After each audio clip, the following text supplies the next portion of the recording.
The last 12 hours in the community have been ridiculous, and hello everybody, welcome to an impromptu Thursday edition of Marvel Contest of Champions sort of news. But the fact is we're going to be talking about Abyss of Legends and as well this gifting compensation thing, which I'll try and explain a bit more about because there's a little bit of complexity to this story.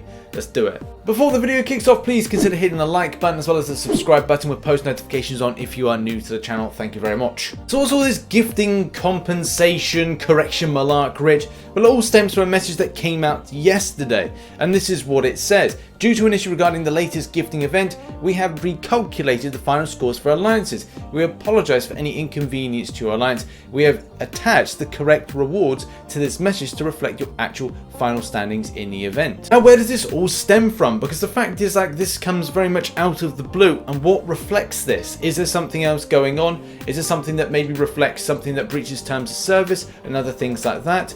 But there seems to be one thing that seems to be ringing through on the forums, and that is the negative units kind of refund situation. And if you don't know already, this is what negative units look like. Turning our attention now to the forums, as you can see, a few players are talking about this in particular. Someone saying that somebody had like negative units, very fresh negative units in their account.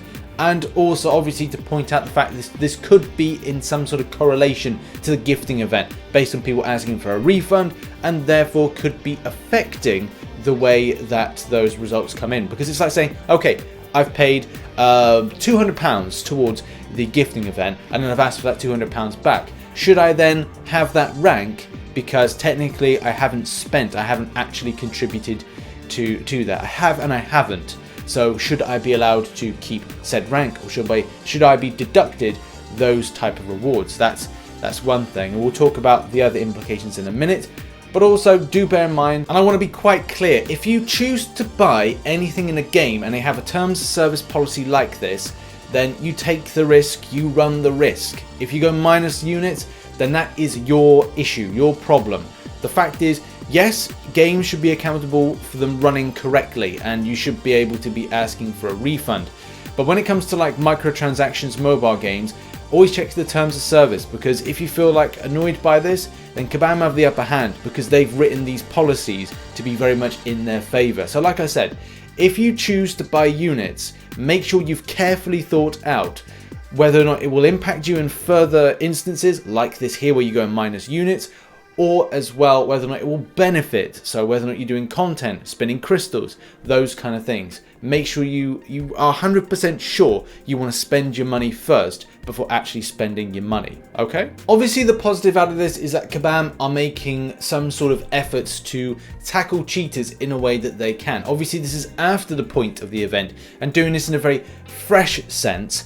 Obviously that refund policy thing that they've got in place is a trigger to find out whether or not people are doing it cleanly based on the money spent. And I think this is solving a problem, but it does go a little bit further as well.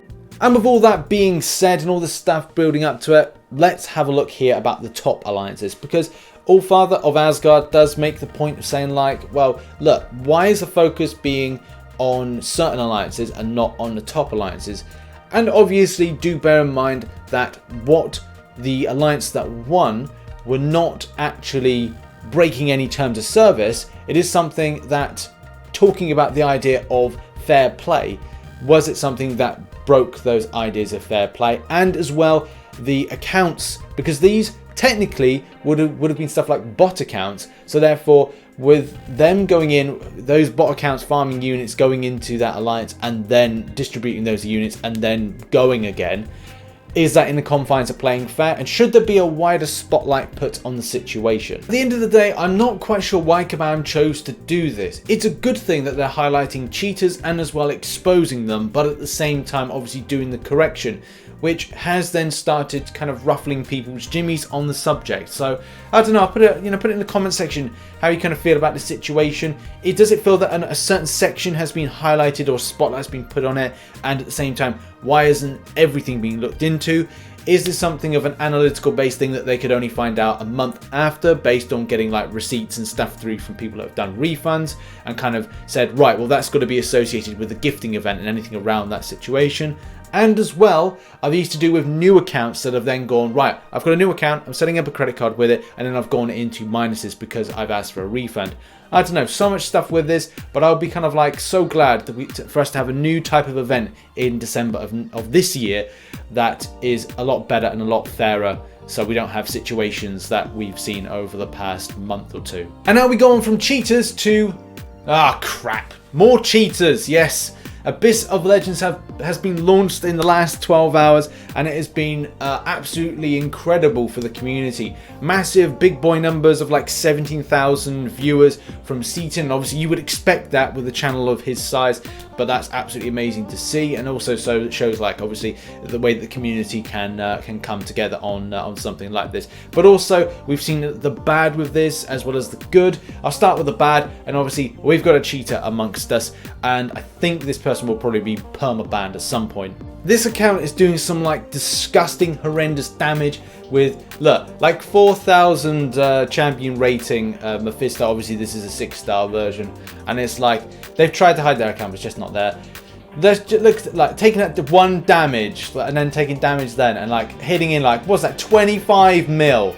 It makes you sick to your stomach to see this. I've put a link in the description to this if you do want to check it out. This is quite obviously using a mod, and obviously we saw the profile pic a moment ago of this particular individual. So it's a case like, you know, there's no hiding from it, and it's been like a big mistake, big telltale stuff. So this person's been obviously putting out information. I don't think this person is doing it from a point of going like, hey, I'm really good. I think it's a case of just going like, you know, just smashing through it just to showcase.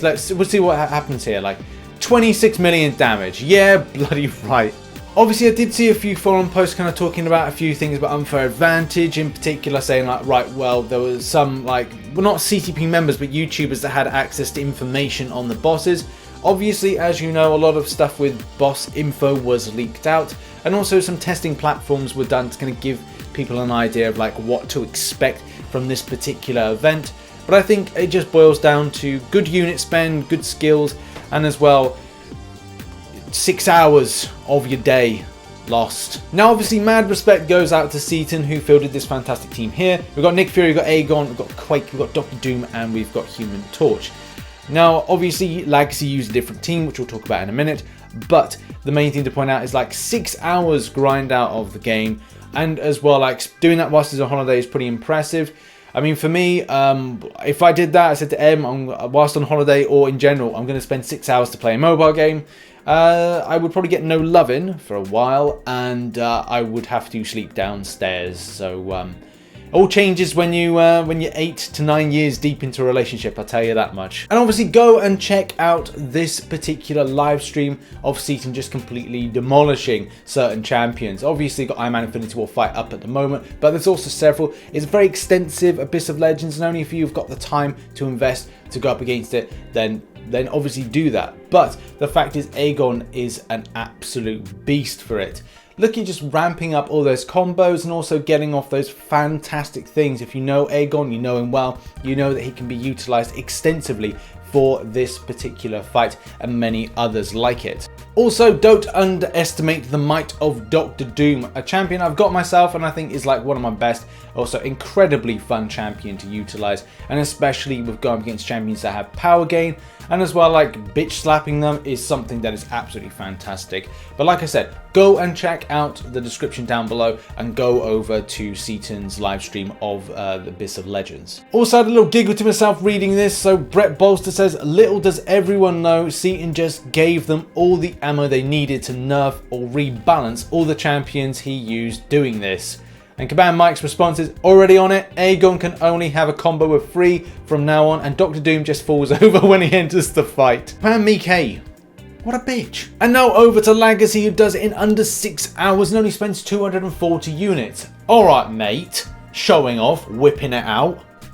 Legacy's team differed slightly from Seatin's in that instead of Ghost, obviously he had Quake, and obviously Legacy utilising his favourite Bay, and that's obviously Human Torch. And obviously, if you want to check out the full stream of Legacies, then go to the link in the description down below. Now we have it, guys. That has been the video. A lot of information to process, especially around the community. I'll probably have a full Marvel Contest of Champions news out for tomorrow. It's just there's so much stuff going on, and the community is so hyped at the moment. It is absolutely amazing. Obviously, check out some content from yesterday. That's over here. Also, don't forget to support the channel by the means of Patreon by hitting the link over there as well. Thank you very much, everybody, for the support, and I'll see you in the next video. Bye bye for now.